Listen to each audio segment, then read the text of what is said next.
আসসালামু আলাইকুম, কেমন আছেন সবাই? আশা করি সবাই ভালো আছেন। আজকে আম্মু রান্না করেছিল পাতাকপি দিয়ে গরুর মাংস। ভিডিওটা না টেনে সম্পূর্ণ দেখবেন। এখন পেঁয়াজ দিয়ে দিল, মাংসটা আগেই পরিষ্কার করে নিয়েছিল। তারপর দিয়ে দিল পরিমাণ মতো লবণ, হলুদ গুঁড়া, মরিচ গুঁড়া, ধনিয়ার গুঁড়া আর জিরা বাটা দিয়েছিল, গোটা গরম মশলা, তেজপাতা, আদা বাটা। তারপর পরিমাণ মতো তেল দিয়ে দিল। তেলটা একটু বুঝে দিতে হয় গরুর মাংসে, না হয় কষানোর পর আবার গরুর মাংসে তেল উঠে। তারপর কাঁচামরিচ ফালি করে দিয়ে দিল।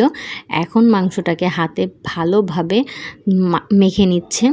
গরুর মাংস হাতে মেখে রান্না করলে অনেক মজা হয়, এটা আম্মু বলে, আমি জানি না। যাই হোক, চুলায় বসিয়ে দিল, এখন ঢেকে দিল। মাংসটা এখন ভালোভাবে কষায় নিবে। মাংস কষাতে কষাতেই এখন দিয়ে দিবে টমেটো ফালি করা। টমেটোটা দিয়ে আবারও কিছুক্ষণ নেড়েচেড়ে মাংসটা ভালোভাবে কষায় নিবে। উপরে তেল ভেসে আসলে আমরা বুঝে যাব ভালো মতো কষানো হয়েছে। কষানো হয়ে গিয়েছে, এখন পাতাকপি দিয়ে দিল। পাতাকপিটা দিয়ে এখন আবার ঢেকে দিবে। পাতাকপি দিলেই অবশ্য রান্না শেষ। এখন আর কি, মানে রান্না শেষ বলতে কি, মানে রান্নাটা শেষ হইতে একটু সময় লাগবে আর কি। রান্নাটা এখনও উপকরণ দেওয়া শেষ, এখন পানিটা শুকিয়ে আসলে, একটু টেনে আসলেই রান্নাটা সম্পূর্ণ হয়ে যাবে।